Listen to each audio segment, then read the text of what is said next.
దేవునికి మహిమ కలుగును గాక. ఆదివారం దేవుని ఆలయంలో ప్రకటించిన మేరకు ఈ మంగళవారం సీఎనుల సంఘ ప్రార్థనకు ప్రేమపూర్వకంగా మిమ్మల్ని ఆహ్వానిస్తాం. మీకు అందరికీ యేసుక్రీస్తు నామములో వందనములు. సంఘం దేవుని సన్నిధిలో ఆయన ఆలయంలో చేరి వచ్చిన మనతో దేవుడు మాట్లాడాల్సిన కొన్ని అమూల్యమైన మాటలు మనం జ్ఞాపకం చేసుకుందాం. సంఘము ప్రాముఖ్యంగా ఎంత దినాల్లో దేవుని యొక్క ప్రజల చేత నింపబడి ఉండాలి. ప్రార్థన పట్ల చాలా ఆసక్తి కలిగినటువంటి క్రైస్తవులుగా ఈ అంత్య దినాల్లో ఉండటం ఎంతైనా క్షేమకరం. రోజుల్లో చాలామంది క్రైస్తవులు లోకములోని వినోదాలతో, విందులతో, సంతోషాలతో, సుఖ సంతోషాలతో అన్నిట్లో పాల్పంపులు పొందుకుంటూ క్రైస్తవునికి ప్రాణాధారమైన, జీవాధారమైనటువంటిది ప్రార్థన. అటు ప్రార్థనను నిర్లక్ష్యం చేయటం ఎంతైనా బాధాకరం. ఈ లైవ్లో వాక్యం వింటున్న ప్రియమైన దేవుని బిడ్డలారా, నీవు ఈ ఉదయకాలం నుంచి ఇప్పటి వరకు నువ్వెంత ప్రార్థన చేశావు? ఒక క్రైస్తవుడికి ఉండవలసిన ప్రాముఖ్యమైనటువంటిది ప్రార్థన. ఒక క్రైస్తవునికి ఏంటి బలం అని అంటే ప్రార్థనే. ప్రార్థన లేకపోతే క్రైస్తవుడు బలహీనుడవుతాడు.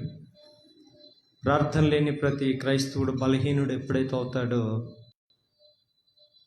అపవాది ఇవన్నీ లొంగ తీసుకోవటానికి, అపవాది అతన్ని చెరపట్టి మరెన్నటికీ కూడా ప్రార్థించకుండా ఉండున్నట్లుగా అపవాది చెరపడతాడు. పరిశుద్ధ గ్రంథంలో మనం కొన్ని లేఖన వాక్యాలు మనం చూసినప్పుడు ప్రార్థించే వారికి వచ్చిన కష్టాలు సాధారణమైనవి కావు. దానియేలు దేవునికి ప్రార్థించేవాడు, కానీ తన జీవితంలో కష్టం, శ్రమ, వేదనలు వచ్చాయి. కానీ ఆ సందర్భంలో, ఆ కష్టాల్లో, ఆ సమయాల్లో తనను కాపాడింది కేవలం ప్రార్థనే. యోసేపు ప్రార్థించేవాడు, కానీ తన జీవితంలో అనేకమైన వేదనలు, తండ్రి ఇంటికి దూరం అవటం, సహోదరుల చేత ద్వేషించబడ్డం, అమ్మబడ్డం, బానిస బ్రతుకు. కానీ తిరిగి తనలోని ప్రార్థన అతన్ని నిలవబెట్టింది. పనికిరాని తన జీవితాన్ని దేవుడు ప్రయోజనకరంగా మార్చాడు. ఆది అపోస్తల కాలాల్లో కూడా సంఘాలు పరిపక్వత చెందటానికి, సంఘములు అభివృద్ధి చెందటానికి ప్రాముఖ్యమైనటువంటి కారణం ప్రార్థన. అందుకని అపోస్తలుడైన పౌలు ఎడతెగక ప్రార్థించండి, పట్టుదల కలిగి ప్రార్థించండి, విశ్వాసం కలిగి ప్రార్థించండి, నిలకడ కలిగి ప్రార్థించండి, విసుకక ప్రార్థించండి అని పలు రకాలైనటువంటి మాటలు ప్రార్థన గురించి పలుకుతుంటాడు.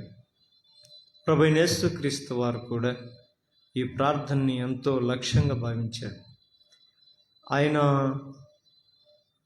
ఉపవాసంలో ఉండి ప్రార్థిస్తున్నప్పుడు అపవాది అతన్ని శోధించటానికి దేవుణ్ణి దర్శిస్తాడు.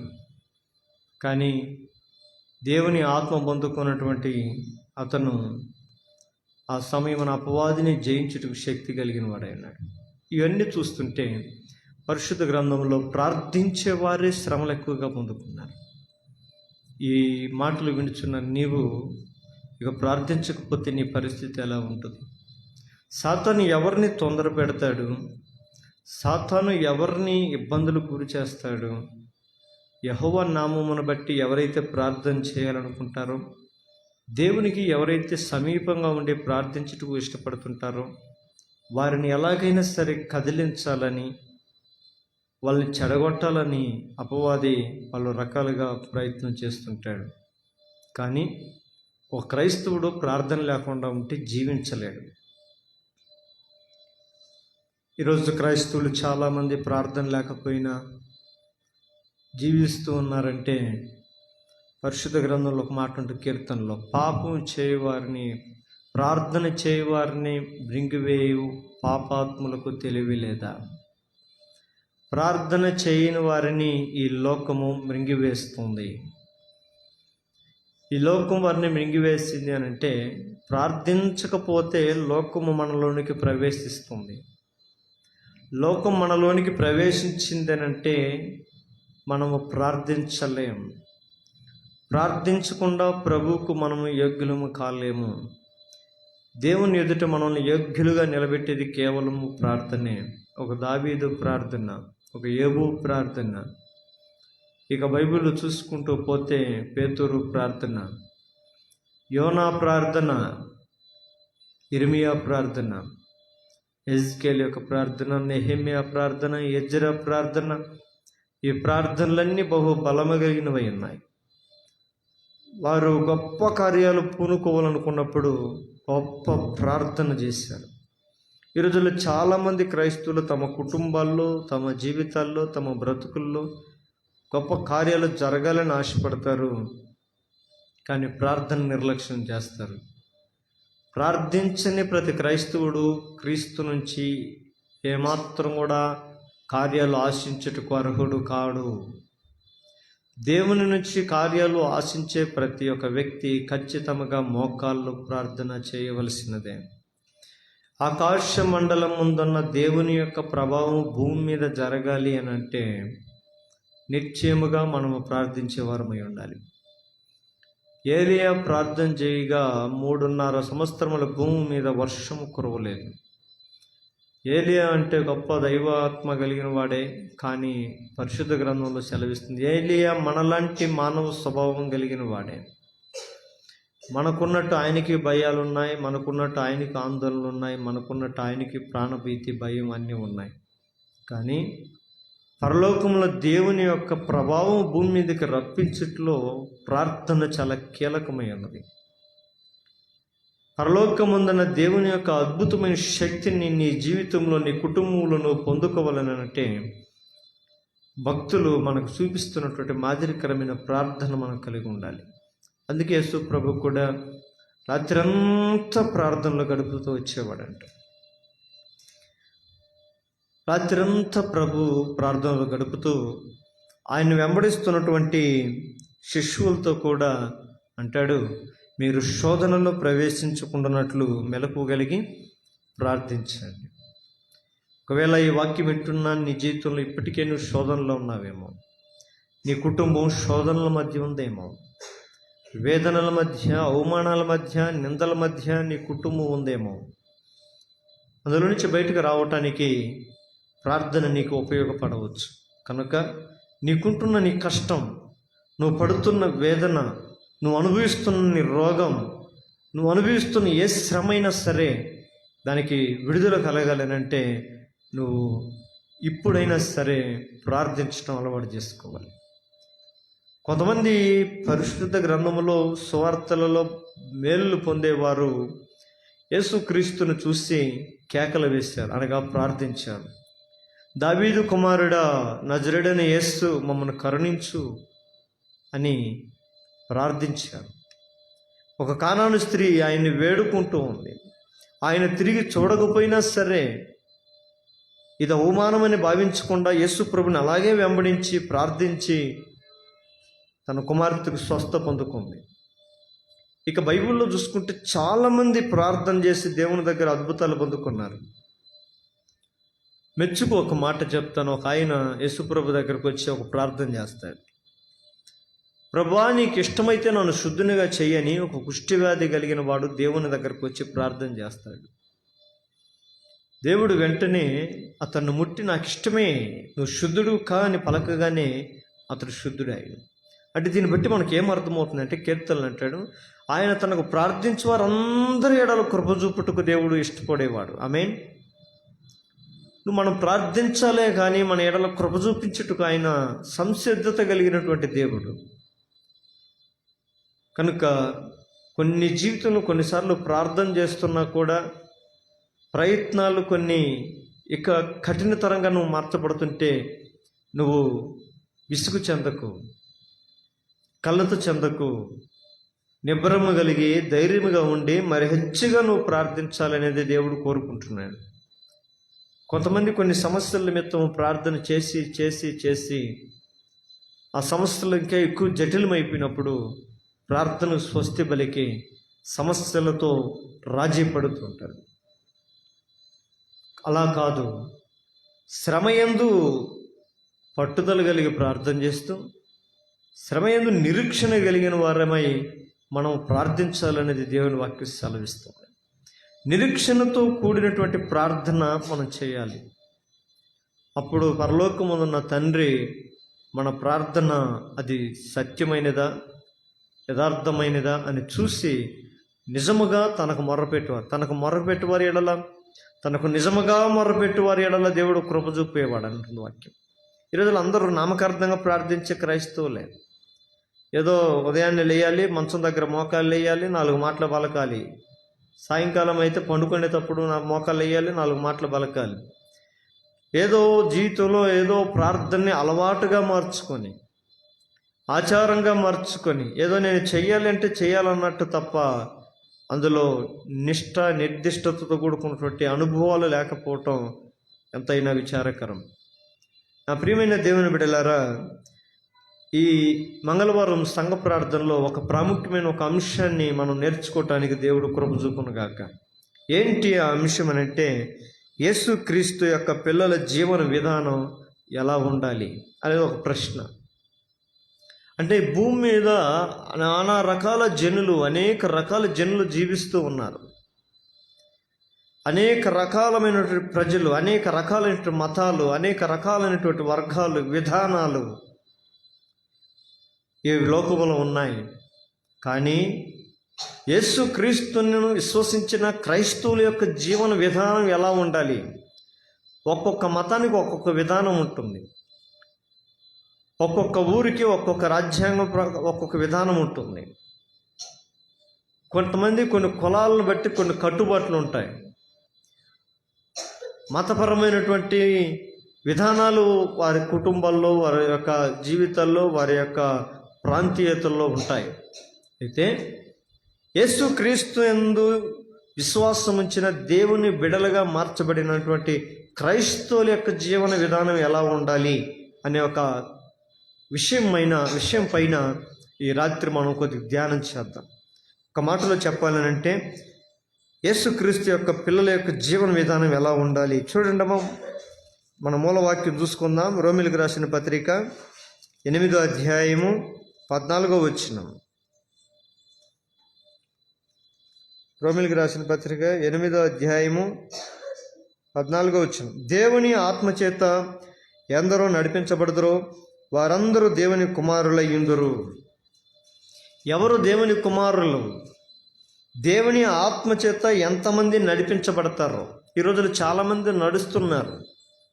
ఎవరి చేత నడిపించబడుతుంటారు? ఇంట్లో వాళ్ళ బలవంతం చేత మందిరానికి నడిపించబడుతుంటారు. యాక్చువల్ వాళ్ళకి మందిరానికి రావడానికి ఇష్టం ఉండదు. ఏదో వాళ్ళ తల్లిదండ్రులు క్రైస్తవులు కాబట్టి వీళ్ళు వెళ్ళాలి, లేదంటే పాస్టర్ గారు రమ్మంటాడు కాబట్టి పోకపోతే బాగుండదని కొంతమంది, ఎవరో ఒకరు ప్రోత్సాహాన్ని బట్టి కొంతమంది దేవుని మందిరానికి వెళ్తూ ఉంటారు, దేవునికి వెళ్తూ ఉంటారు. అయితే ఈ రీతిగా మనుషుల ద్వారా, మనుషులను బట్టి, మనుషుల యొక్క ప్రోత్సాహాలను బట్టి దేవుని మందిరానికి వెళ్ళే ప్రతి వ్యక్తి దేవునికి కుమారుడు కానేరడు. ఎవరు దేవునికి కుమారులు, ఎవరు దేవునికి కుమార్తెలు అవుతారు? ఎవరు దేవుని బిడ్డలు? యేసుక్రీస్తు పిల్లలంటే ఎవరు అని అంటే, దేవుని ఆత్మచేత ఎంతమంది అయితే ఆయన యొద్దకు నడిపించబడతారు. ఈరోజు దేవుని యొద్దకు నువ్వు ఎలా నడిపించబడ్డావు?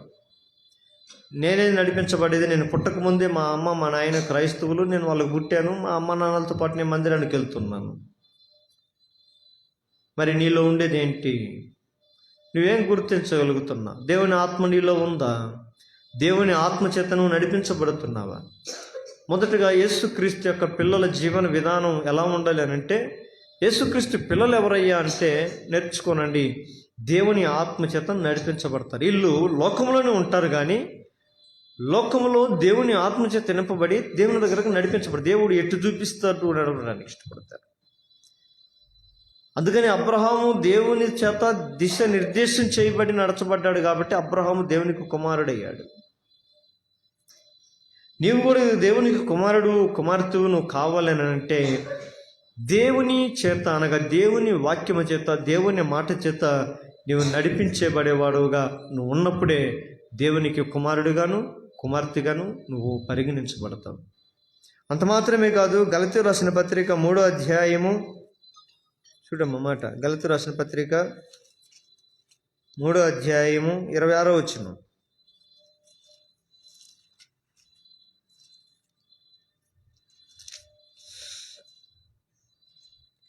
క్రీస్తులోనికి బాప్తిసం పొందిన మీరందరూ క్రీస్తును ధరించుకొని ఉన్నారు.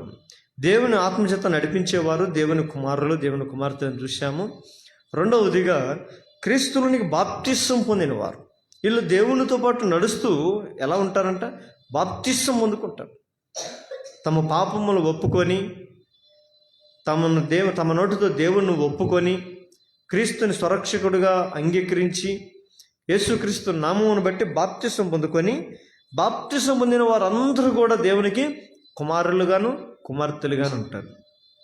క్రీస్తు బిడ్డలు ఎవరయ్యా అంటే దేవుని పిల్లలు ఎవరు అనే దానికి సమాధానాలు ఇవి.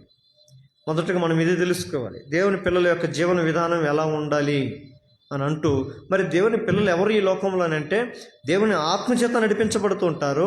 రెండవదిగా క్రీస్తులోనికి బాప్తిసం పొందుకొని ఉంటారు. ఈ రోజుల్లో చాలామంది దేవుని నమ్ముకుంటారు కానీ బాప్తిసం పొందుకొని ఉంటారు. దేవుని ఆలయానికి సంవత్సరాల బడుగుని వెళ్తూ ఉంటారు, బాప్తిసం పొందుకొని ఉండరు. బాప్తిసం తీసుకోండి అయ్యా అంటే ఇప్పుడు కాదు, నెక్స్ట్ ఇయర్ తీసుకుంటాను. ఇంకొంతమంది ఇప్పుడు కాదు, నేను మ్యారేజ్ అయిన తర్వాత తీసుకుంటాను. లేదు, నేను ఇప్పుడు కాదు, పిల్లలకి పెళ్లి చేసి తీసుకుంటాను. కొంతమంది పెళ్ళికి తీసుకుంటాను. ఇంకొంతమంది రకరకాలుగా బాప్తిస్తాన్ని నిర్లక్ష్యం చేస్తూ వస్తూ ఉంటారు.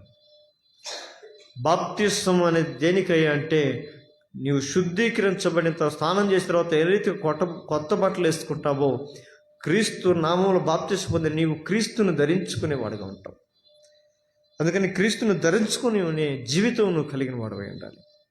అంత మాత్రమే కాదు, లూకా సువార్త 6వ అధ్యాయంలో కూడా చూస్తే ఒక మాట, లూకా సువార్త 6:35 వచనం. మీరైతే ఎట్టి వారిని గూర్చైనను నిరాశ చేసుకొనక మీ శత్రువులను ప్రేమించుడి, మేలు చేయుడి, అప్పు ఇయ్యుడి, అప్పుడు మీ ఫలము గొప్పదయ్యుండును, మీరు సర్వోన్నతుని కుమారులయ్యుందురు.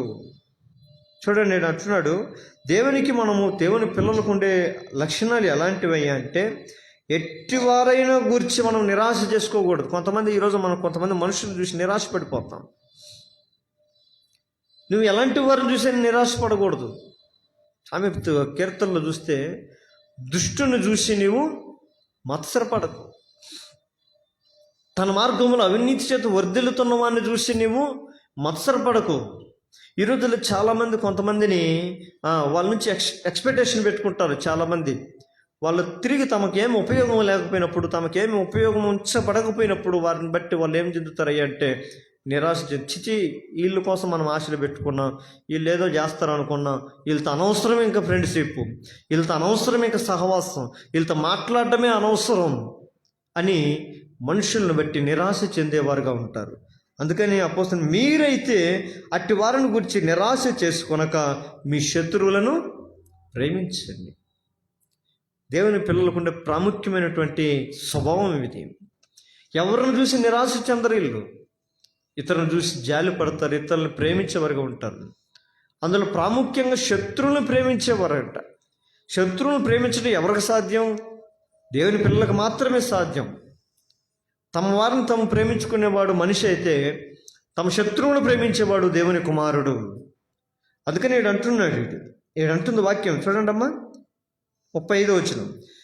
మీ శత్రువులను ప్రేమించండి, వారికి మేలు కూడా చేయండి. మనమైతే కీడు చేయాలనుకుంటాం.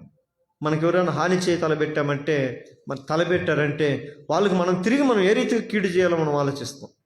మనం మేలు చేసేవారంగా ఉండాలి, అప్పు ఇచ్చేవారంగా ఉండాలి. అప్పుడు మీ ఫలము గొప్పదై ఉంటుంది, మీరు సర్వోన్నతుడైన దేవుని కుమారులై ఉందురు. దేవునికి మహిమ కలుగును గాక. దేవునికి పిల్లలు అవ్వాలంటే అంత సామాన్య విషయం కాదు. ఈ రోజుల్లో ఏదో చిన్నగా చీప్ అయిపోయింది క్రైస్తువులు అవ్వాలంటే. ప్రతి ఒక్కరికి ఈజీ అయిపోయింది. దేవుని బిడ్డలం అవ్వాలంటే అంత సామాన్యమైన విషయం కాదు. నేను యేసుప్రభువు నమ్ముకొని చర్చికి పోతే చాలు, మందిరానికి వెళ్తే చాలు, దేవుని బిడ్డ అయిపోతాను అనుకుంటే ఓయమ్మ అట్లా అనుకుంటే అందరిది. కానీ దేవుని బిడ్డలు అనిపించబడడానికి సామాన్యమైన విషయం కాదు ఇది. ఈ లక్షణాలన్నీ ఉండాలి. దేవుని ఆత్మచేత నడిపించబడాలి. రెండవదిగా క్రీస్తు నామంలోనికి బాప్తిస్వం పొందాలి. ఈ మూడవది చూస్తే మేలు చేస్తూ, ఎవరి గురించి నిరాశపడకుండా, శత్రువులను ప్రేమిస్తూ, మేలు చేస్తూ, అప్పిస్తూ, దేవునికి సర్వోన్నతుడైన దేవునికి మనం కుమారులై ఉంటామంట. ఇలాంటి వారు యొక్క జీవన విధానం భూమి మీద ఎలా ఉండాలి చూడండి. మొట్టమొదటిగా క్రైస్తవుల యొక్క జీవన విధానం ఎలా ఉండాలంటే కొరింథీయులకు రాసినటువంటి 2వ పత్రిక 5వ అధ్యాయము 20వ వచనం. కొరింథీయులకు రాసినటువంటి 2వ పత్రిక 5వ అధ్యాయము 20వ వచనం.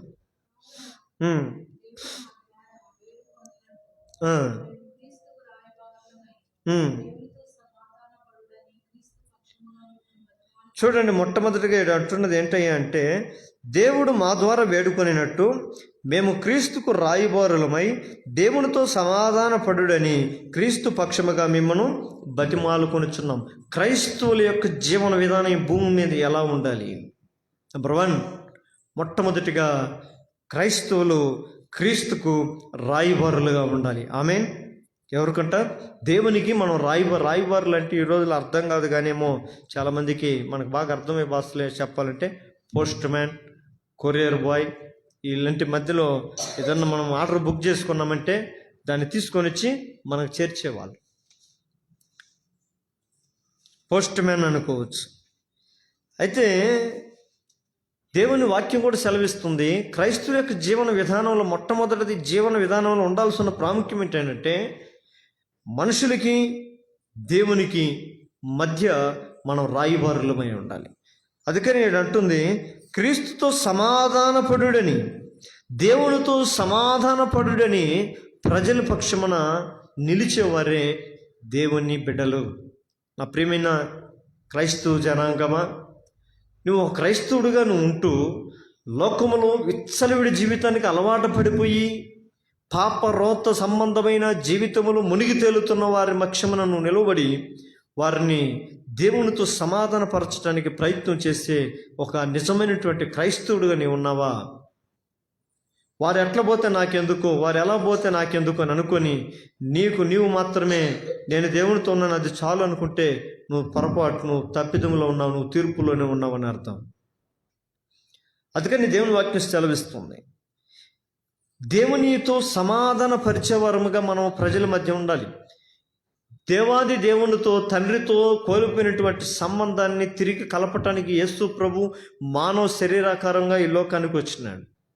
పరలోకముతో ఉన్న సంబంధం మనిషి చెడిపేసుకున్నాడు. తిరిగి పరలోక రాజ్యాన్ని మానవుని చేర్చుటకై ప్రభువైన దేవుడు మానవ శరీరాకారంగా మధ్యవర్తిగా ఆయన ఈ లోకానికి రాయబారిగా వచ్చాడు. ఆయన వస్తూ అనేకులకు దేవుని వాక్యమును బోధిస్తూ వచ్చాడు. ఇదిగో దేవుని రాజ్యము సమీపించున్నది, మారు మనసు పొంది బాప్తిసం పొందండి.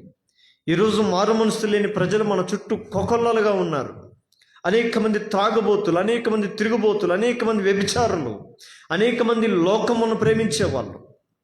కొంతమంది క్రైస్తవులు అయినప్పటికీ కూడా లోకంలోని ఆచారాలు, లోకంలోని పద్ధతులు. కొంతమంది నేను ఈ మధ్య చూస్తున్న విచిత్రం, సంక్రాంతి పండగ చాలా సంతోషంగా క్రైస్తవులు కూడా ఆచరిస్తున్నారు.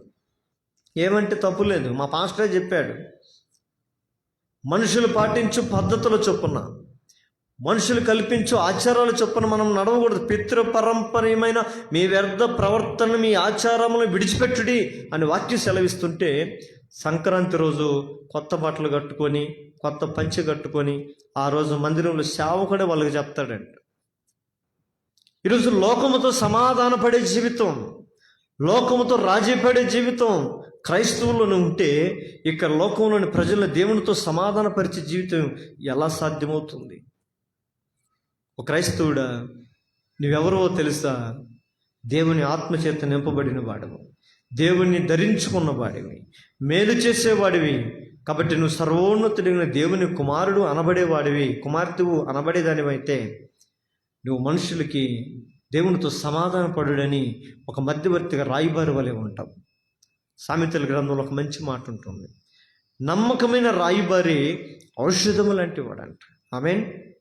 ఒక నమ్మకమైన రాయబారి ఔషధం అంటే మెడిసిన్ అంటాడు. ఆ జబ్బుకి ఏ విధంగా అయితే మందు పనిచేస్తుందో, లోకంలో ఉన్న అనేక ప్రజలకి నీవు ఒక మెడిసిన్ లాగా, దేవుడు ఉపయోగించి ఒక మెడిసిన్ లాగా నువ్వు ఉండాలి. అనేకమైన పాపులను దేవుని దగ్గర నడిపించట్లో దేవుడు నేను రాసే ప్రిస్క్రిప్షన్ అంటారు కదా, అందులో ఒక మెడిసిన్ లాంటివాడిగా నువ్వు మార్చబడాలి. నీతో చేరేవారు, నీతో సహవాసం చేసేవాళ్ళు, నీ దగ్గరకు వచ్చేవాళ్ళు, నీతో మాట్లాడేవారు, వాళ్ళు మాట్లాడిన తర్వాత నీ మాట విధానమును బట్టి, నీ ఆలోచన విధానమును బట్టి, నీ ప్రవర్తనను బట్టి వారు కూడా దేవునితో సమాధాన పడేవారుగా ఉండాలి. నీవే లోకముతో సమాధాన పడితే, నువ్వు జాగరులతో సమాధాన పడితే, కలిసిపోతే ఇక నువ్వు దేవుని దగ్గరతో వారిని ఎలా నడిపించగలుగుతావు?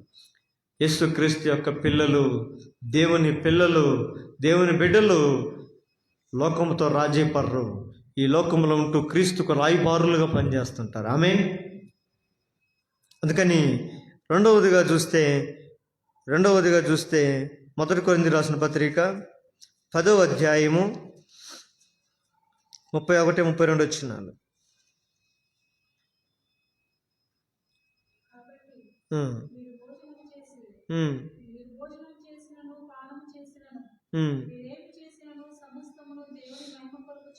చాలు. చూడండి, మీరు ఏమి చేసినా కూడా దేవునికి మహిమ వచ్చేటట్లుగా చేయాలి. మొట్టమొదటిది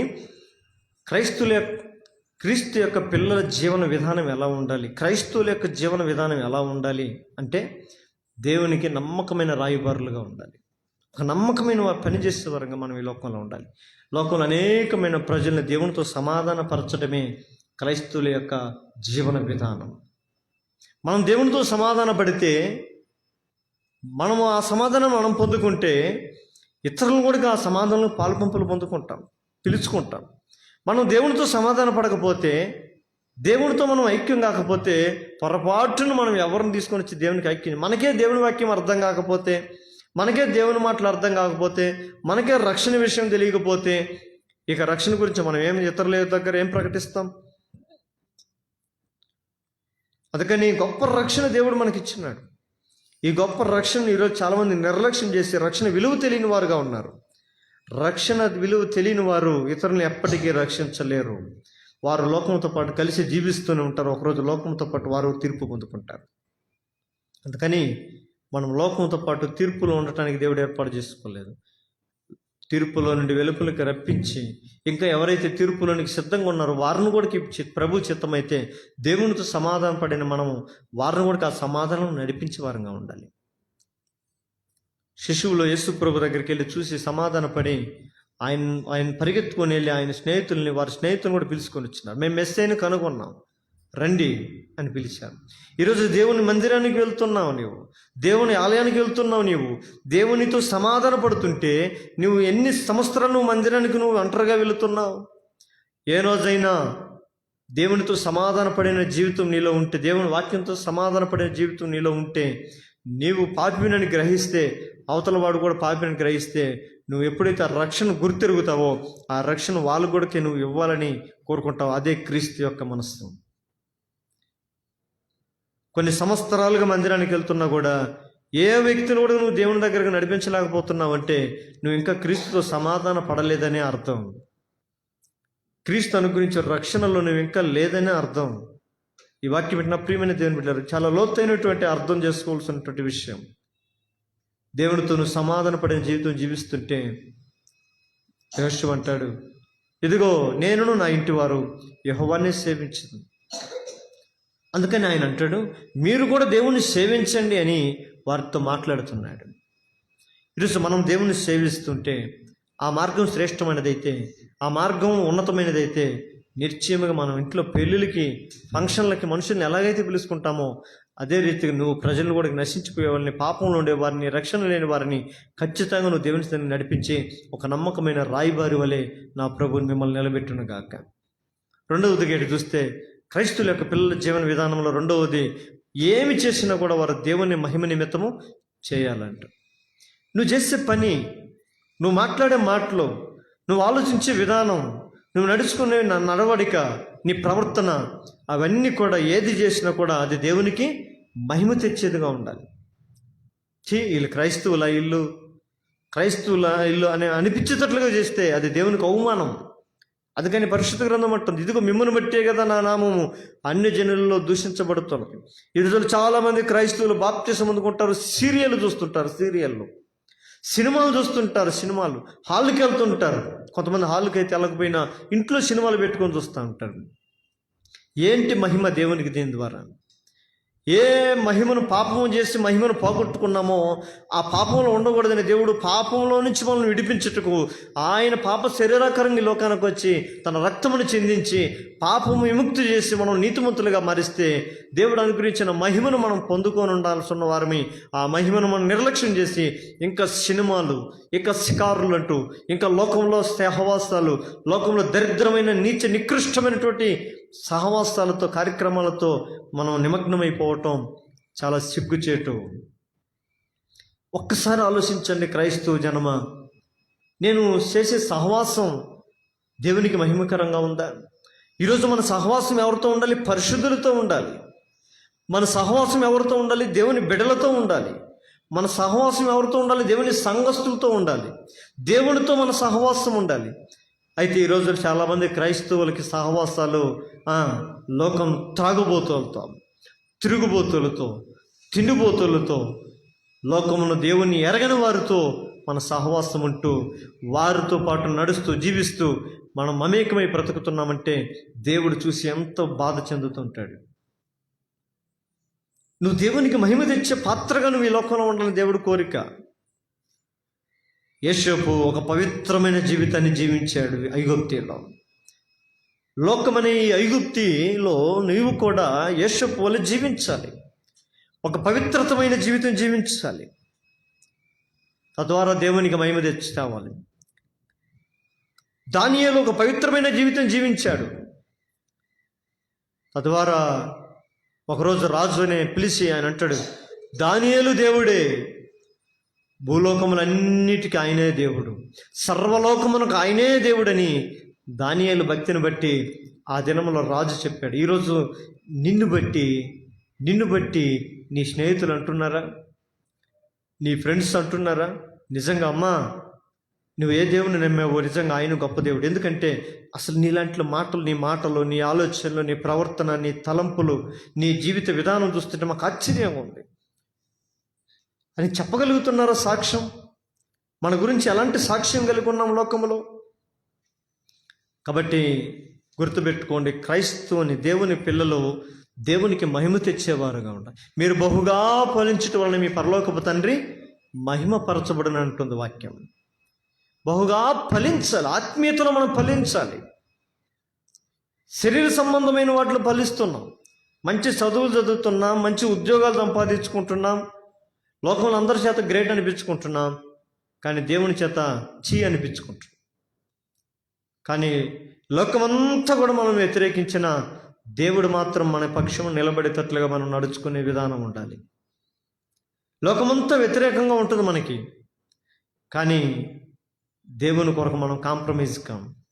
షద్రక్ మేషక్ అబేద్నెగోలు లోకమంతా ఒకవైపు అయినా కూడా వారి దేవుని పక్షం నిలబడ్డారు.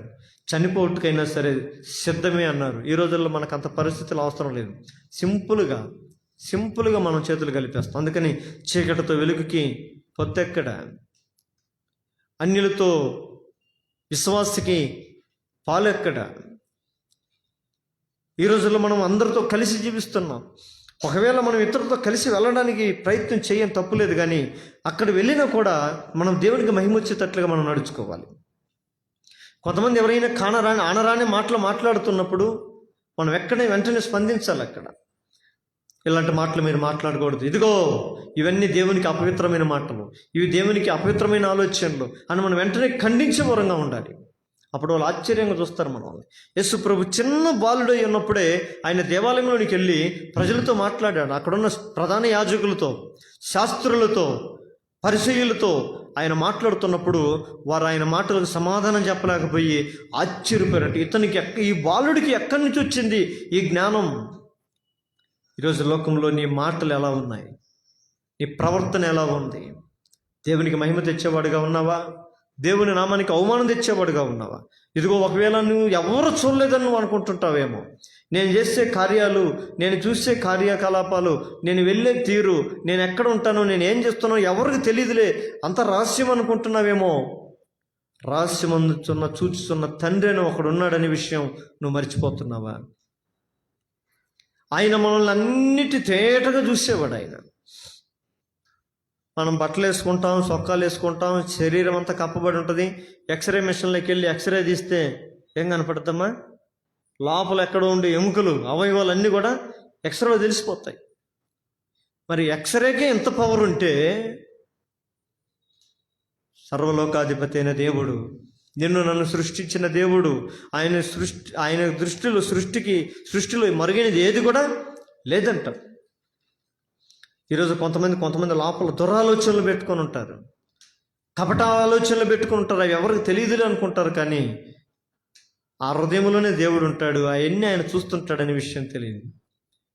రహస్యంగా మొబైల్ చూస్తుంటారు కొంతమంది. రహస్యమైన చూడకూడనటువంటి చండాలమైనటువంటి నికృష్టమైనటువంటి వీడియోలు ఈ రోజుల్లో కొంతమంది చూస్తూ ఉంటారు. కొంతమంది అయితే రహస్య చాటింగ్లు, రహస్యమైనటువంటి కార్యకలాపాలు మొబైల్లో జరిగిస్తూ ఉంటారు. ఎవరు చూడలేదులే అనుకుంటారు. మనుషులు వచ్చినప్పుడు ఏమి ఎరగనట్టుగా ఉంటారు.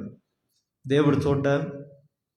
ఆ రీతిగా పాపిష్టి బ్రతకడానికి దేవుడు పిల్లల్ని తను రక్తం చిందించలేదు. ఆయన రక్తమును చిందించి పరిశుద్ధులుగాను, నిర్దోషులుగాను, నిష్కలంకులుగాను ఆయన ఎదుట మనం నిలబెట్టాలనేదే దేవుని కోరిక. అందుకని మనం ఏమి చేసినా కూడా ఏమనుందన్నమాట, మీరు ఏమి చేసినను దేవుని మహిమ నిమిత్తము చేయండి, దేవుని మహిమ కొరకు చేయండి. దేవుని మహిమ కొరకు ఈరోజు ఒక తీర్మానం చేసుకొని, ఒక క్రైస్తవుడా, నువ్వేం చేసినా కూడా, నువ్వు మాట్లాడితే దేవునికి మహిమ రావాలి, నువ్వు ఆలోచిస్తే దేవునికి మహిమ రావాలి, నువ్వు ఎక్కడికైనా వెళితే అక్కడ దేవునికి మహిమ రావాలి. నువ్వు ఏదైనా కుటుంబంలోనికి వెళ్ళినా, ఏదైనా ఇంట్లోనికి వెళ్ళినా, ఏదైనా గుంపులోనికి వెళ్ళినా, నువ్వు ఎక్కడికి వెళ్ళినా కూడా అక్కడ దేవుణ్ణి నువ్వు మహిమపరిచేవాడుగా నిలబడదువు గాక. దేవుని యొక్క, యేసుక్రీస్తు యొక్క పిల్లల జీవన విధానం ఎలా ఉండాలి అనే విషయంలో రెండు చూస్తూ వచ్చాం. మొట్టమొదటిది ఏముండాలి? దేవునికి నమ్మకమైన రాయబారులమై ఉండాలి. దేవునితో ఇతరులని సమాధానపరిచేవారంగా ఉండాలి. రెండవదిగా మనం ఏమి చేసినా కూడా దేవునికి మహిమ తెచ్చేటట్లుగా చేయాలి. మూడవదిగా మొదటి యోహాను రాసినటువంటి మొదటి పత్రిక 2వ అధ్యాయము 15వ వచనం. ఈ లోకమునైనను లోకములో ఉన్న వాటినైనను ప్రేమింపకుడి. ఎవడైనను లోకమును ప్రేమించిన ఎడల తండ్రి ప్రేమ వానిలో ఉండదు. చూడండి, అంటున్నాడు. మూడవదిగా యేసుక్రీస్తు యొక్క పిల్లల జీవన విధానం ఎలా ఉండాలి? నెంబర్ 1, క్రీస్తుకు నమ్మకమైన రాయబారులుగా ఉండాలి. రెండవదిగా దేవుని మహిమ తెచ్చేవారంగా మనం ఉండాలి. అన్ని విషయాల్లో దేవునికి మహిమ తెచ్చేవారంగా ఉండాలి. మూడవదిగా చూస్తే లోకములోని దురాశలను మనం జయించేవారంగా ఉండాలి. ఆశలు, శరీరంలో ఆశలు ఎక్కువగా ఉంటాయి. ఈ ఆశలు తీర్చుకోవటానికి అడ్డదారులు తొక్కుతూ ఉంటారు కొంతమంది. ఆశల్ని జయించే వరంగా ఉండాలి. దురాశలు అంట, ఆశలు వేరే, దురాశలు వేరే. ఆశ కలిగి ఉండడం తప్పు కాదు. దురాశలు అంటే చెడ్డ ఆలోచనలు, చెడు తలంపులు, ఈ లోకంలో ఉండేటువంటి అనుభవాలతో కూడుకున్నవి. అందుకని ఈ లోకంలో దేనిను ప్రేమించకాకండి. ఈ రోజుల్లో చాలామంది క్రైస్తవులు దేవుని బిడ్డలుగా పెరిగి ఎదిగి అన్యుల్ని ప్రేమిస్తారు. వారితోనే నా పెళ్ళి అంటారు. ఆ అమ్మాయిని నేను ప్రేమించాను, క్రైస్తవురాలా కాదు, అన్యులు, నేను పెళ్లి చేసుకుంటే ఆ అమ్మాయి క్రైస్తవురాలుగా మారుతుంది అంటాడు. ఈ రీతిగా అన్యుల్ని ప్రేమించే విధానం, లోకంలో ఉండేవారిని ప్రేమించే విధానం. ఎందుకంటే దేవుని బిడ్డలతో ప్రేమించరు వీళ్ళు. దేవుని బిడ్డలు ప్రేమించింది అనుకో, వాడు ఎంత చోటికి దేవుడు దేవుడు దేవుడు అంటాడు, వాళ్ళకి ఎంటర్టైన్మెంట్ ఉండదు. అదే లోకంలో ఉండే వాడిని ప్రేమించింది అనుకోండి, వాడు సినిమాలకు తిప్పుతాడు, పార్కులకు తిప్పుతాడు, కావలసిన వస్తువులు తీసిస్తూ ఉంటాడు, ఖర్చులు పెడతాడు, సర్ప్రైజులు ఇస్తుంటాడు. వాడు లోకానుసారంగా నిన్ను ఎట్లా మాయలు చేయాలో, నిన్ను ఎలా ముంచాలో, నిన్ను ఎలా యూజ్ చేసుకొని ఎలా నిన్ను త్రో చేయాలో వాడు ఆరితేరిన వాడే ఉంటాడు. అయితే నిజమైన క్రైస్తవుడికి అయిన ఉండవు. యేషోపు అందుకనే ఒక ఆమె పాపం పిలవటానికి పాపం ఆమె ప్రేరేపిస్తున్నా కూడా ఆయన ఏం చేశాడు? పారిపోతున్నాడు, పోరా దరిద్రుడా అన్నట్టుగా. ఆమె చూసి ఆయన అనుకుంటుంటుంది, ఎట్టిడు అమాయకుడు, ఏంటి తేడాగడీడు అన్నట్లుగా ఆమె అనుకునేదేమో. అయితే ఈయన అంటున్న ఒక మాట ఏంటంటే, ఇదిగో నన్ను చూస్తున్న దేవుని ఎదుట నేను ఏమాత్రం కూడా ఇట్టి పాపమును చేసి మూట కట్టుకోలేను, నా దేవునికి నేను భయపడేవాడును అంటాడు. దేవునికి మహిమ కలుగునుగాక. దేవునికి భయపడేవాడు లోకమున దేనిని ప్రేమించడు. దేవుణ్ణి ప్రేమించాలనుకుని ఒక్కసారిగా ఆయన ప్రేమించామంటే దేవుణ్ణి, ఇక మనకి ఏది కూడా మనకు అవసరత అనిపిది, లోకంలో ఏది గొప్పదనిపించదు ఒక్కసారి. ఎందుకంటే ఆయన్ని ప్రేమించాలి. అందుకని యెహోవా ఉత్తముడని రుచి చూసి తెలుసుకున్న ఒక్కసారి ఆయన్ని కానీ, ఆయన ప్రేమను కానీ మనం రుచి చూసామనుకోండి, ఇంకా మనకు ఏది వద్దనిపిస్తుంది. భార్య వద్దు, బిడ్డలు వద్దు, ఇంకా తల్లిదండ్రులు వద్దు, ఎవరొద్దు, ఆయన ఉంటే చాలు. అందుకని పాట కూడా పారు, నీవుంటే నాకు చాలు యేసయ్యా, నీ వెంటే నేను ఉంటానేసయ్యా, నీ మాట చాలయ్యా, నీ చూపు చాలయ్యా, నీ తోడు చాలయ్యా, నీ నీడ చాలయ్యా, నీ మాట చాలయ్యా, నీ చూపు చాలయ్యా, నీ తోడు చాలయ్యా, నీ నీడ చాలయ్యా, నీ ఉంటే నాకు చాలు యేసయ్యా, నీ వెంటే నేను ఉంటానేసయ్యా. చూడండి, తెలుసుకుంటే, దేవుణ్ణి ప్రేమిస్తే ఇక మనకి ఏది కూడా అవసరం అనిపించదు, ఏది కూడా గొప్పదిగా అనిపించదు. ఈ రోజుల్లో అన్ని గొప్పగా అనిపిస్తాయి, దేవుడు మాత్రం చాలా తక్కువ వాడు కనపడతాడు. మన లోకంలో గడిపే సమయం చాలా ఎక్కువగా ఉంటుంది, దేవునితో గడిపే సమయం బహుశా ఉంటే ఉంటుంది, లేకుంటే అది కూడా ఉండదు. ఈరోజు మన ఇంట్లో కుటుంబ ప్రార్థనలు జరుగుతున్నాయా? ప్రతి ఉదయం ప్రతి సాయంకాలం కుటుంబ ప్రార్థనలు జరుగుతున్నాయా అని అంటే తక్కువే. అలా అని చెప్పి మనం ఇంట్లో ఉండట్లేదా, నిద్రపోవట్లేదా, 3 పూట్ల అన్నం తినట్లేదా? అన్నీ జరుగుతున్నాయి. లోకంలో ఏ అయితే జరగాలో, ఏ అయితే తినాలో, ఏ అయితే అనుకోవాలో అన్నీ జరుగుతున్నాయి. కానీ దేవునిది మాత్రం సమయం లేదు. బైబిల్ చదవడానికి సమయం లేదు, బుక్కులు చదువుకోవడానికి మనకు సమయం ఉంటుంది. గంటల తరబడి మనం బుక్స్ చదువుతాం, మంచిది. కానీ ఒక గడి అయినా దేవుని వాక్యం చదవకపోతే అలా గంటలు మనుషులతో కూర్చొని మనం మాట్లాడతాం, మంచిది. ఒక్క గడి అయినా దేవునితో ప్రార్థన చేయకపోతే ఎలా? గంటలు జర్నీ ఎక్కడికైనా వెళ్ళాలంటే వెళ్తాం. వారంలో ఒక్కరోజు దేవుని మందిరానికి మాత్రం వెళ్ళి మనస్ఫూర్తిగా ఆయన సన్నిధిలో కూర్చొని ఆరాధిద్దామంటే కష్టం. ఎలాంటి దుర్బలమైనటువంటి క్రైస్తవ జీవితాలు ఉన్నాయి ఈ రోజుల్లో. అందుకని దేవుని పిల్లలు లోకములోని దురాశలను జయించేవారుగా ఉండాలి. దుష్టుడు ఆశలు కలిగిస్తుంటాడు మన హృదయంలో, మన శరీరంలో. అందుకని శరీర ఇచ్చలను క్రీస్తుతో పాటు చంపివేయడి. శరీరమునకు మనం లోపడకూడదు. దేవుని ఆత్మచేత శరీరముని మనం ఏం చేయాలంట? శరీర కోరికలను చంపివేసుకోవాలి. ఇంక శరీరంలో కోరికలు కలిగాయని చెప్పి ఆ కోరికలు నెరవేర్చుకోవటానికి మనం లోకంలోకి పరిగెత్తామనుకోండి, మన బ్రతుకు బజారు పాలైపోతుంది. గెహాజీ ఎలీషా తర్వాత ఒక బలమైనటువంటి సేవకుడుగా, సాధనగా నిలబడాల్సిన వ్యక్తి. డబ్బు కోసం, బట్టల కోసం, కాసుల కోసం ఆశపడి దర్శనాన్ని విడిచి పరిగెత్తుకుని వెళ్ళాడు. బట్టల కోసం దేవుని దర్శనాన్ని కోల్పోయాడు, దేవుని పిలుపును మర్చిపోయాడు. అయితే మోషే అంటాడు, అల్పకాల పాప భోగములు అనుభవించుట కంటే దేవుని ప్రజలతో నింద అనుభవించుట ఎంతో మేలు అన్నాడు. దేవునికి స్తోత్రము కలుగునుగాక. ఈ లోకంలో శరీర ఆశలు, శరీర కోరికలు, శరీర ఇచ్చలను మనం జయించలేకపోతే ఎప్పటికీ మనం క్రైస్తవులు కాలేము. యేసు ప్రభువు ఈ లోకంలో జీవిస్తూ మంచి యవన కాలంలో, మంచి యంగ్ ఏజ్లో ఆయన అన్నాడు ఒక మాట. ఏమన్నాడు తెలుసా? మీలో ఎవడైనా నాలో పాపం ఉన్నదని చూపించండి, మీలో ఎవరైనా నాలో పాపం ఉన్నదని చూపించండి అంటే అక్కడ ఉన్న వాళ్ళు ఎవరు చూపించరు. ఈ రోజుల్లో మీ మొబైల్ పాస్వర్డ్ ఓపెన్ చేయడానికి పాస్వర్డ్ చెప్పండి అంటేనే చెప్పరు ఈ రోజుల్లో. ఆ మొబైల్ ఏమేమి ఉంటాయో అందుకని భయం వాళ్ళకి. అందుకని అన్నిటికీ గ్యాలరీకి లాక్కు, వాట్సాప్కి లాక్కు, ఫేస్బుక్కి లాక్కు, ఫోన్కి లాక్కు, అన్నిటికీ లాక్కులే. ఏదైనా మీద లాక్ ఓపెన్ చేసి ఏంటంటే ఎవరు భయం.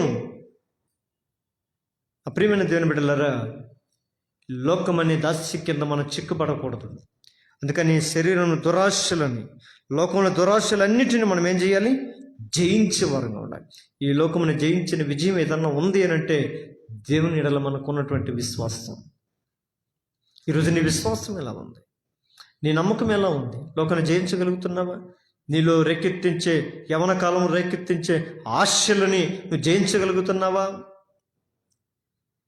పడిపోయేది అక్కడే. అందుకని బైబిల్ అంటుంది, యవనుడు తప్పక త్రొట్టిల్లును. యవన కాలం యూత్ వచ్చిన తర్వాత, ఎంగేజ్ వచ్చిన తర్వాత త్రొట్టిల్లిపోతారు. యవనుడు తప్పక త్రొట్టిల్లిపోతాడు. అందుకని మన పాదములను త్రొట్టిల్లకుండా ఉండాలంటే క్రీస్తు అనే బండ మీద మనం స్థిరపరచబడి నిలబడిన వారమై ఉండాలి. ఆమేన్. క్రీస్తు అనే బండ మీద మన పునాది వేయబడి ఉండాలి. పరిశుద్ధ గ్రంథంలో యవనస్తులను జ్ఞాపకం చేసుకోండి. పౌలుని, తిమోతిని, యేషోపుని, దానియేలును, షద్రక, మేషక, అబేద్నెగోలను వీరిని జ్ఞాపకం చేసుకోనండి. వీరు తమ పవిత్రతను కాపాడుకొని పరిశుద్ధ గ్రంథంలోనికి ఎక్కారు. నీ పవిత్రతను కాపాడుకొని దేవుని రాజ్యంలోనికి నువ్వు ప్రవేశించాలి. కట్ చేయము, దాంట్లోంచి ఫోన్ చేయమడు. శశి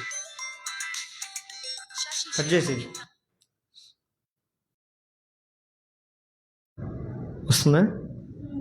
కాబట్టి యేసుక్రీస్తు యొక్క పిల్లల జీవన విధానం ఎలా ఉండాలో 3 మాటలు మనం చూసుకుంటూ వచ్చాం. మొదటిగా క్రీస్తుకు రాయబారులుగా ఉండాలి. అంటే దేవునికి మనుషులకి మధ్యవర్తులుగా, దేవునితో ప్రజల్ని కలిపేవారుగా ఉండాలి. నువ్వు ఏ మందిరానికి వెళ్తున్నావో, ఏ దేవుని ఆలయంలోకి వెళ్తున్నావో, లోకంలోని ప్రజలతో నువ్వు దేవునితో సమాధాన పడిన అనుభవం, నీ హృదయం వెంట సమాధానం నింపుకొని లోకంలోకి వెళ్ళి ఆ సమాధానం ఇతరులకు ఇచ్చి, ఈ సమాధానం ఎక్కడ దొరుకుతుంది అంటే నా క్రీస్తులోనే దొరుకుతుంది, నేను ఆరాధించిన నా దేవుని దొరుకుతుందని, ఈ సమాధానం నీకు కావాలా, ఈ సమాధానం మీ కుటుంబాలకు కావాలా, ఈ సమాధానం మీకు మీ బ్రతుకులకు కావాలంటే ఇదిగో నేను వెళ్ళే స్థలంలోనికి రండి అని దేవుని దగ్గరకు నడిపించే వారంగా మనం మొదటగా ఉండాలి. అందుకని తోమా ఎక్కడో యెరూషలేము నుంచి మన ఇండియాలోకి ప్రవేశించాడు. ఆ సమాధాన సువార్తను చేతబట్టుకొని మన ఇండియాలోనికి ప్రవేశిస్తే చెన్నై ప్రాంతం, కేరళ ప్రాంతంలోనికి ప్రవేశించాడు ఆయన. ఈరోజు ఆయన తెచ్చిన సమాధాన సువార్త చేత ఈరోజు మనం అందరం దేవుణ్ణి ఎరగగలిగినాం, దేవుని దగ్గరకు రాగలిగినాం.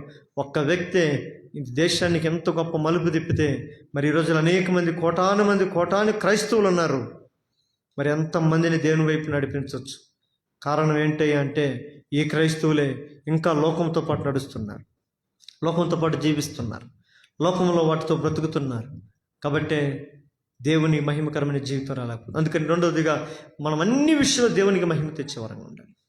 ఈరోజు మనం ఎలా, మన ప్రవర్తన ఎలా ఉంది, మన నడవడిక ఎలా ఉంది, మన థాట్స్ ఎలా ఉన్నాయి, మన జీవిత విధానం ఎలా ఉంది, మనం ఎక్కడికి వెళ్ళినా సరే అక్కడ దేవునికి మహిమ తెస్తున్నామా?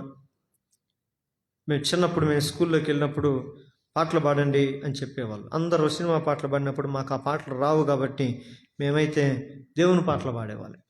యెహోవా నా బలమా అని ఒకసారి పాడి, దేవుని స్తుతించిన ఒకసారి పాడి, వాళ్ళంతా చిత్రంగా మా సైజు చూసేవాళ్ళు. ఏంటిది, ఏం పాటలు ఇవని. నేను చెప్పేది దేవుని పాటలు. అందుకని ఒకసారి అవకాశం వచ్చినప్పుడు మేము పాట పాడి, ఎవరో తెలుసా యేసయ్యా, చెబుతాను నేడు వినవయ్యా అంటూ స్కూల్లో మేము చిన్న ప్రాయంలో ఉన్నప్పుడు స్కూల్లో ఈ పాటలు పాడేవాళ్ళం. ఆ పాటల ద్వారా కొంతమంది యవనస్తులు, కొంతమంది యూత్ మాతో సహవాసం చేసేవాళ్ళు మాతో మందిరానికి రావటానికి ప్రయత్నం ఇచ్చారు. ఈరోజు వాళ్ళే నిజంగా దేవుని స్థలంలో వాడబడుతున్నారు. మా క్లాస్మేట్స్, మేము చిన్నప్పుడు వాళ్ళని బలవంతం చేసేది, ఇదిగో దేవుని మందిరానికి రండి, సండే స్కూల్ జరుగుద్ది, మా చర్చిలో సండే స్కూల్ ఉంటుంది, మంచిగా స్టోరీ చెప్తారు, ప్లీజ్ రా అని చెప్పి బలవంతం చేసి వాళ్ళ మందిరానికి తీసుకెళ్ళేవారు నేను. ఈరోజు వాళ్ళలో కొంతమంది దేవునిలో బలంగా నాటబడి అద్భుతమైనటువంటి దేవుని సంఘములో ఒక పాత్రలుగా, స్తంభములుగా నిలబడి ఉన్నారు. ఈరోజు నీవు దేవుని పిల్లల దగ్గరగా, దేవుని పిల్లలుగా నువ్వు ఇతరులను అనేకులు నడిపించడానికి ఆ సామర్థ్యత నీలో ఉందా? నువ్వు లోకంతో సమాధానపడు, లోకానుసరమైన జీవితం జీవిస్తుంటే, నువ్వు లోకంతో రాజీపడి జీవిస్తే దేవునికి నమ్మకమైన వాడుగా నువ్వు ఉండలేవు. దేవుని నమ్మితే, దేవుని గొప్పతనం నువ్వు ఎరిగితే, దేవుని యొక్క స్వభావాన్ని నువ్వు ఎరగలిగితే, దేవునిలో ఉండే ఉన్నతమైన కార్యాలను నువ్వు పొందుకోగలిగితే నువ్వు ఖచ్చితంగా ప్రజల్ని ప్రభు దగ్గరకు నడిపించగలుగుతావు.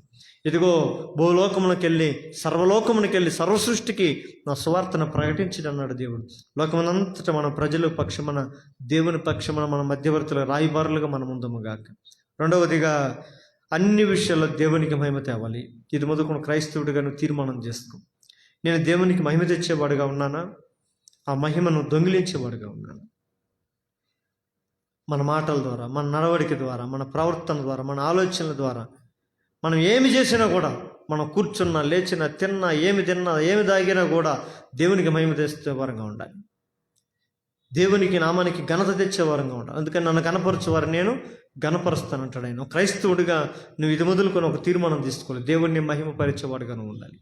మూడవదిగా, దేవుని పిల్లలు లోకంలోని దురాశలను జయించాలి. లోకంలో ఆశలు కలిగిస్తాడు అపవాది. నీకు ఆకలైనప్పుడు, దేవునికి ఆకలైనప్పుడు రాళ్ళు చూపించి రొట్టె చేసుకొని ఆశ చూపించాడు. పెద్ద బిల్డింగ్ ఎక్కించి, ఇదిగో ఈ లోక మహిమలన్నీ నాయే, నాకు నమస్కారం చేస్తే ఇవన్నీ నీకు ఇస్తాను, అనుభవించవచ్చు, లోకంలో ఇష్టానుసారంగా నువ్వు అనుభవించవచ్చు అన్నాడు. కానీ లోకంలో వాటిని జయించేవారుగా మనం ఉండాలి. ఆ జయించే జీవితం మనకు కావాలంటే రక్షణ అనుభవం మనం పొందుకొని ఉండాలి. అందుకని దేవుని పిల్లలు ఎవరయ్యా అంటే చెప్పాను కదా, దేవుని ఆత్మచేత నడిపించబడేవారు. రెండవదిగా దేవునిని బాప్తిస్వం ద్వారా దేవుణ్ణి ధరించుకునేవాళ్ళు. మూడవదిగా ఎవరిని చూసి నిరాశ చెందక విస్తరించుకోకుండా మంచి చేస్తూ, మేలు చేస్తూ దేవుని సంబంధికులుగా ఉండేవాడే దేవుని పిల్లలు. వీళ్ళు క్రీస్తుకు రాయబారులుగా ఉంటారు, దేవునికి అన్ని విషయాలు మహిమ తెచ్చేవారుగా ఉంటారు. మూడవదిగా లోకములను దురాశలను జయించేవారుగా ఉంటారు. అటు కృప, అటు ధన్యత దేవుడు మనకు దయచేయనట్లుగా ప్రార్థన చేసుకుందాం. మీరందరూ మోకాళ్ళ మీదకి ఎక్కడున్నా, లైవ్లో వింటున్న వారు ఒకవేళ మీరు మోకాళ్ళ మీదకి వస్తే మీ కొరకు కూడా ప్రార్థించడానికి నేను ఇష్టపడుతున్నాను. ఇంకా ఒకవేళ నువ్వు క్రీస్తు కొరకు నువ్వు ఎలాంటి అనుభవం ఉన్నావు, ఇక దేవుని బిడ్డనని చెప్పుకుంటూ, దేవుని కుమార్తెనని చెప్పుకుంటూ అపవాది బిడ్డల వలె, అపవాది సాతాను సంబంధి వలె నువ్వు లోకంలో జీవిస్తుంటే, ఇదిగో ఈ రాత్రి దేవుడు నీతో స్పష్టంగా మాట్లాడుతున్నాడు. ఆయన నీ కొరకు ఈ లోకానికి వచ్చాడు. ఆయన నీ మీద తన ఆత్మ నుంచి ఉన్నాడు. నిన్ను ఆయన ఇష్టమైన వాడుగా నిన్ను చూడాలనుకుంటున్నాడు. ఆయన నిన్ను సంతోషపరిచే వ్యక్తిగా నువ్వు ఉండాలనుకుంటే, మొదటిగా క్రీస్తుకు ఒక నమ్మకమైన రాయిబారిగా నువ్వు మారాలి. ప్రభా, ఇది మొదలుకొని నేను ఒక నమ్మకమైన రాయిబారిగా ఉంటానయ్యా. లోకంలో ప్రజలు నీతో సమాధానపరిచేటట్టుగా నా వంతుగా నేను ప్రయాసపడతానయ్యా. నేను లోకముతో నేను సంతోషపడను, లోకముతో నేను మమేకమై జీవించను. ఇదే లోకంలో ఉంటూ నీ కొరకు జీవించే భాగ్యము నాకు దయచేయండి. ఒక నమ్మకమైన పనివాడిగా నేను ఉండేటువంటి భాగ్యం నాకు కలిగించండి. అందుకని నమ్మకమైన వానికే మెండైన దీవెనలు అంటుంది వాక్యం. కాబట్టి సాతాను పక్షమున ఉండి మనం జీవించే వరంగా ఉండేట కంటే, సుఖముగా ఉండేట కంటే, దేవుని పక్షం నిలబడి శ్రమ అనుభవించడం కూడా మనకు ఆశీర్వాదమే.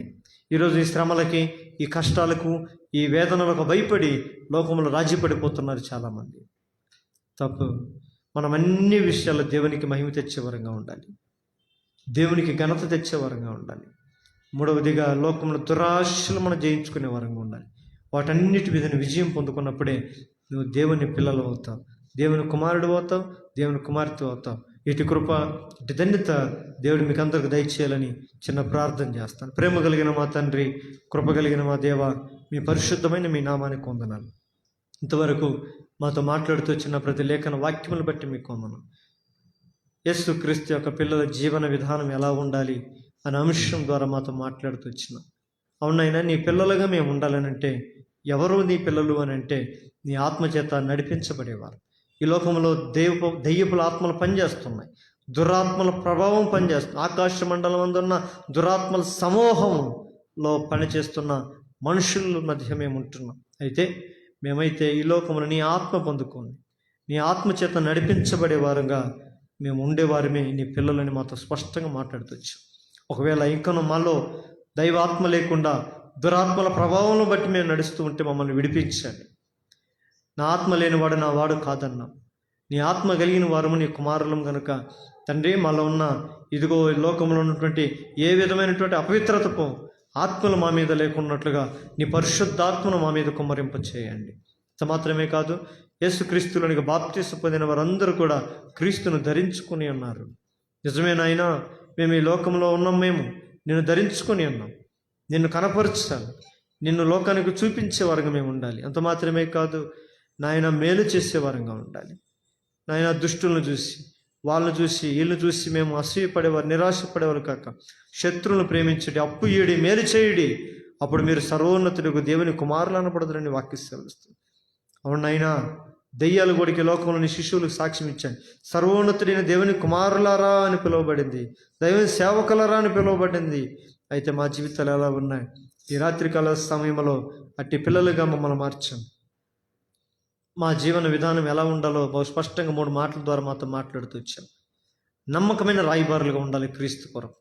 ఈరోజు మేము ఈ లోకంలో నాయన నీ సువార్తను, నీ రక్షణను నాయన మా హృదయంలో ఉంచుకొని ఈ రక్షణను ఇతరులకు మేము ప్రకటించే వారంగా ఉండేట్టు సహాయము దయచేయండి. ఈ రక్షణ మేము దాచిపెట్టుకోకుండా, ఈ రక్షణ మేము నాయన ఏమాత్రం ఉపయోగం లేని వారంగా పెట్టుకొని మేము నాయన తండ్రి అనేకుల యొక్క శిక్షల్లోనికి మేము నెట్టివేశారు కాకుండా అనేకుల రక్షణ కొరకు ప్రయాసపడినట్లుగా, ఒక నమ్మకమైన రాయబారులుగా ఉన్నట్లుగా మమ్మల్ని అందరినీ అభిషేకించుదురుగా కానీ ప్రార్థన చేస్తున్నాం. ఇది మాత్రమే కాదు, మీ రెండవదిగా అన్ని విషయములలో దేవునికి మహిమ తెచ్చే వారంగా ఉండాలని వాక్యం ద్వారా మాట్లాడుతూ ఇచ్చాం. ఈరోజు మా ప్రవర్తన, మా మాటలు, మా ఆలోచనలు, మా నడవడికలు ఇదిగో నీకు దేవునికి మహిమ తెచ్చేవి ఉంటున్నాయో, అవమానం తెచ్చేవి ఉంటున్నాయో మమ్మల్ని పరీక్షించుకొని, ఇంతవరకు ఒకవేళ అలాంటి నీచ కార్యాలు చేసి మీ నామానికి అవమానకరంగా మేము బ్రతుకుంటే మమ్మల్ని క్షమించండి. ఇది మొదలుకొని మేము అన్ని విషయాలలో నీ నామానికి మహిమ తెచ్చే వరకు ఉండనట్లుగా సహాయము దయచేయండి.